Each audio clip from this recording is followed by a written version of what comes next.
네, 오늘 주식 투자 성공백수에서는 코스닥 시장 내에서 시가총액 1조 클럽, 그 가운데서도 탑5 종목을 통해서 성공적인 투자 전략에 대해서 알아보도록 하겠습니다. 오늘 함께할 분들 먼저 만나보도록 하죠. 오해진 주식 매니저, 상도투자자문의 고덕재 대표, 김성수 시사평론가, JDI 파트너스의 윤정두 대표 함께합니다. 어서 오세요. 네, 안녕하십니까. 앞서서 코스닥 시장에서 이제 시가총액 1조 클럽에 지금 가입한 기업이 한 20개 기업이라고 저희가 말씀을 드렸는데 실질적으로 어느 정도나 지금 분포가 되어 있죠? 일단 뭐 자료화면 보면서 말씀드리겠는데요. 전체적으로 1조 이상짜리 종목이다라는 것은 시장을 크게 좌지우지한다 이렇게 말씀을 드릴 수 있을 것 같습니다.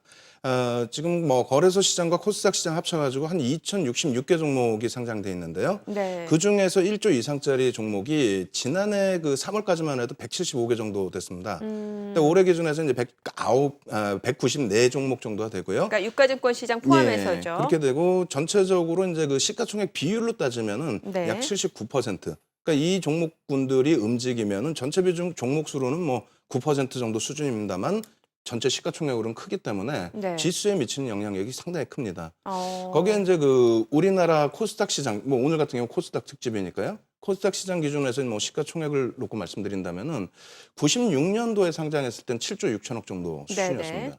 그것이 이제 99년도에 폭등이 나왔죠. 그렇게 되면서 98조까지는 올라섰는데 네. 100조를 못 넘어섰던 그 시가총액 그 기준이 2011년도에 100조를 한번 넘어섰고요. 네. 그리고 지난해 200조를 넘어섰고요. 그리고 지난해 대비해서 이제 시가총액 기준에서는 한 7% 정도 더 올라오면서 뭐 사상 최대치의 시가총액을 기록하고 있는데 일단 이끌어준 것은 바이오, 제약주하고 그리고 화장품주 네. 이쪽에서 많이 시가총액을 끌어당긴 것 같습니다. 그렇군요. 이 엔터테인먼트들 네. 사업에 따라서 정말 주가 영향도 정말 각기 다르게 좀 나타나는 모습이네요. 예, 그렇습니다. 지금 뭐 앞서 말씀을 해주셨는데 그 매출 부분이 다 다릅니다. 그러니까 영위하는 사업이 좀 많이 다르게 되는데 아무래도 이제 SM이라든가 Y센터 같은 경우에는 기존부터 예전부터 이제 엔터테인먼트 그러니까 이쪽 부분에 이제 좀 특화가 돼 있고요. 그 매출 구성도 이제 자료 화면에 좀 나갈 텐데요. 네. 매출 구성 부분도 그렇습니다. 이제 전체적으로 놓고 보시면은 매니지먼트 사업 부분에 있어서 SM은 뭐 강자죠. 그래서 69%까지 확대돼 있고요. Y센터 같은 경우에도 마찬가지입니다. 뭐 광고 수익까지 포함해서 거의 절반 가까운 수입이 뭐 연예인 기반에서 발생이 되기 때문에 이러한 매출이 이제 한류 열풍을 일으켰고요. 네. 그 중국의 이제 뭐 사드 관련된 여러 가지 내용의 뭐 악재 내용도 있습니다만 어쨌든 이러한 부분에 이제 실적 연결폭이 좀 악화된 것이 아닌가 이렇게 생각이 됩니다. 두 번째로 이제 같이 또 놓고 보시게 되면은 CJ ENM과 로엔인데요. 네네. 마찬가지입니다. 뭐 CJ ENM 같은 경우는 미디어 사업 부분이 특화가 되어 있는 거죠. 압도적이네요. 예, 그렇기 때문에 뭐 한류 열풍의 일정 부분을 관여할 수 있다 할지라도 뭐 어떤 특정 인물에 대한 매출이나 이런 부분에서는 벗어나 있기 때문에 매출 차이가 좀 있고요. 로엔 같은 경우에도 마찬가지입니다. 86%가 음원 제공, 뭐 온라인 서비스 이런 부분이기 때문에 중국발 악재에는 그렇게 뭐 민감할 요인이 없다 이렇게 말씀드리겠습니다. 네. 윤정두 대표님은 네. 어떻게 보시는지 로엔 투자 가치에 대해서요?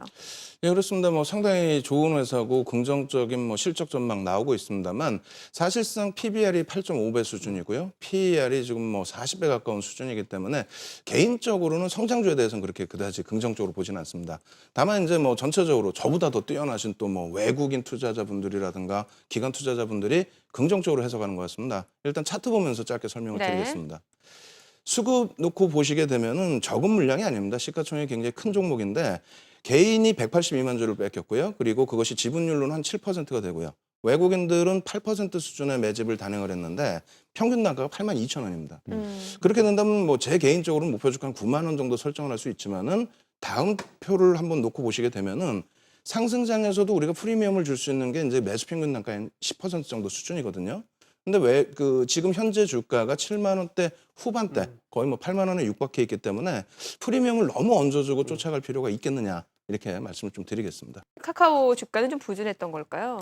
뭐 이제 앞서 여러 말씀해 주신 것처럼 네. 실적이 굉장히 좀 부진했던 부분이 있었던 것 같습니다. 어쨌든 지금 제가 맨 처음에 말씀드릴 때 2015년도 3월 기점에서부터 시가총액 상위 종목군들 말씀을 드렸는데요. 사실 그 카카오와 셀트리온의 시가총액의 그 격차가 붙어진 게 다시 그 조금 뭐 근처로 온 게 2015년도 3월입니다. 그리고 이제 2015년도 2월까지는 카카오가 1위였고요. 2015년도 3월부터는 이제 셀트리온과 카카오가 이제 엎치락 뒤치락하는 모습, 그런 모습이 흘러갔습니다. 어찌됐건 뭐 카카오는 그렇다고 치고요. 셀트리온이 왜 이렇게 많이 올랐는지에 대한 부분인데 개인적으로는 사실상 뭐 인정하고 싶지는 않습니다. 그래서 성장성 부분이 뭐 굉장히 뛰어난 건 좋지만은요. 어찌됐건 전체적인 글로벌 시장의 흐름이었던 것 같습니다. 일단 뭐 차트 놓고 보면 설명을 드릴 텐데요. 네. 미국 쪽 놓고 보시면 사실상 그 옐런 의장도 조금 과열이 아니냐라는 얘기를 했었는데 2013년부터 뭐 나스닥 생명공학 지수라든가 그리고 아멕스 쪽의 생명공학 지수 그리고 S&P의 헬스케어 지수 2013년부터 랠리가 나왔고 보통 100%에서 200% 정도의 지수 랠리가 나왔습니다. 그런 것이 이제 2015년도에 딱 고점을 찍거든요. 2015년도 이제 9월 30일 날 뉴스가 나옵니다. 그 부분이 이제 힐러리 대선 주자가 약가에 대해서 굉장히 조금 부정적으로 얘기를 하면서 네. 그 부분에 대해서 이제 조정이 나왔죠. 그럼 우리나라 같은 경우 이제 어떻게 흘러갔는지 한번 보여드리겠습니다. 똑같이 2003년부터 월봉 차트 보여드리는데요. 우리나라 같은 경우는 사실상 그 바이오주들의 폭등이 나왔던 것은 2004년, 2005년이었죠. 이때 당시에 뭐 황우석 교수 열풍 그것 때문에 굉장했었습니다. 뭐 네네. J 업체 같은 경우에는 43배 그리고 뭐 S 업체 같은 경우 57배 말도 안 되는 거품이 그때 끼어 있었는데 이번 같은 경우에는 좀 늦게 스타트가 됐습니다. 2015년도에 스타트가 됐고 그 부분에 이제 셀트리온이 연동이 되면서 셀트리온 주가 자체가 200% 올라왔죠. 그래서 전체적으로 놓고 보면 뭐 글로벌 시장하고 연동이 되는 부분이 있지 않나. 근데 미국 쪽에서 그런 과열이 있었는데 미국 쪽에서는 잠시 주춤하고 있기 때문에 그런 흐름을 다시 한번 또 지켜보면서 대응하자 이렇게 말씀드리겠습니다. 네. 수급도 좀 많이 엇갈렸었나 봐요. 예, 그렇습니다. 뭐 어차피 결과론적인 해석이 될 수가 있는데 뭐 닭이 먼저냐 알이 먼저냐. 그래서 주가가 빠졌으니까 수급도 악화됐을 것이다. 혹은 주가가 좋기 때문에 수급이 좋아졌을 것이다. 여러 가지 의견이 있습니다만 어찌됐건 다음 주가 조정은 외국인과 기관의 매도가 굉장히 심했습니다. 차트 놓고 보면 설명드릴 텐데요. 다음 같은 경우에도 뭐 시가총액 1조 이상짜리 종목에서 뭐 5조 이상 지금 달하고 있는데요. 그런 종목의 개인 투자자들이 6% 이상의 물량을 받아냈다라는 것은 아무래도 주가에는 긍정적인 요인을 주지는 못할 것 같습니다. 이 수급 부분이 개선되는 것이 확인되어야만 접근할 수 있을 것 같고요. 네이버 같은 경우에는 뭐 이렇게 2015년도 4분기부터 해서 외국인과 기관의 공격적인 매수. 보통 외국인과 기관은 이제 그 최소 단위를 한 3개월 정도씩 대형주에서는 놓고 보고 들어가는데 그 3개월 단위라는 것이 이제 분기 실적을 놓고 볼 수 있기 때문에 그 수급이 한번 지속되면은 계속 한 분기 동안 지속되는 경향이 있습니다. 이 부분은 이제 시가총액 상위 종목 공략하실 때 좀 활용하실 수 있는 방법이 되는데 그렇다면은 네이버 같은 경우에는 뭐 당분간 그런 흐름이 나오지 않을까. 다만 네이버 같은 경우에 지금 매수 평균 단가가 대략 65만 원 정도 형성되고 있습니다. 지금 주가 80만 원이라면 또 쫓아가기에도 좀 부담스럽죠. 그렇죠. 예, 그래서 시가총액 26조짜리 종목 계속 지켜보시면서 전체 시장 흐름 확인해 나가시는 것이 더 좋을 것 같습니다. 윤정도 대표님은 네. 어떻게 보시는지요? 메디톡스요. 일단 뭐 사실상 기술적 분석에 있어서는요 심리적인 면과 그리고 수급적인 면을 가장 기본적으로 놓고 봅니다.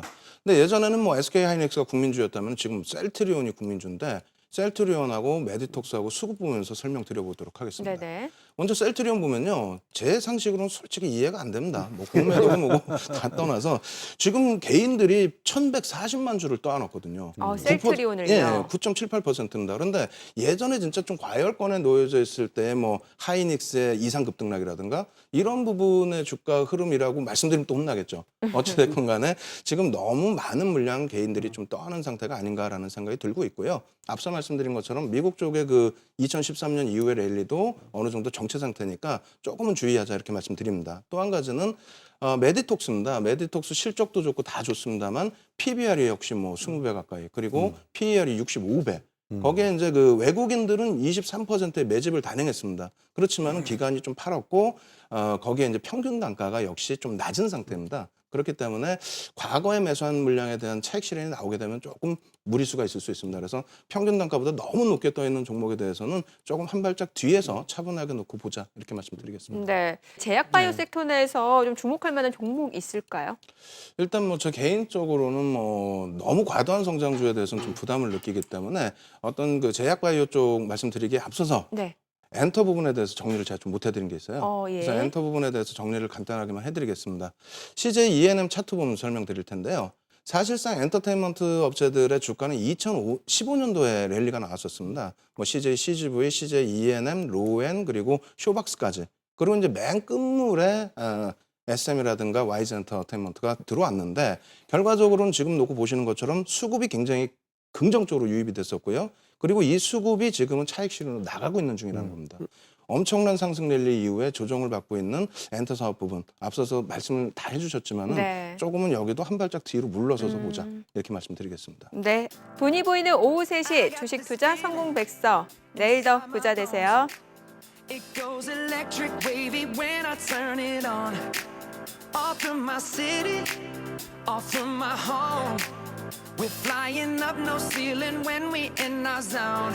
I got that sunshine in my pocket, got that good soul in my feet.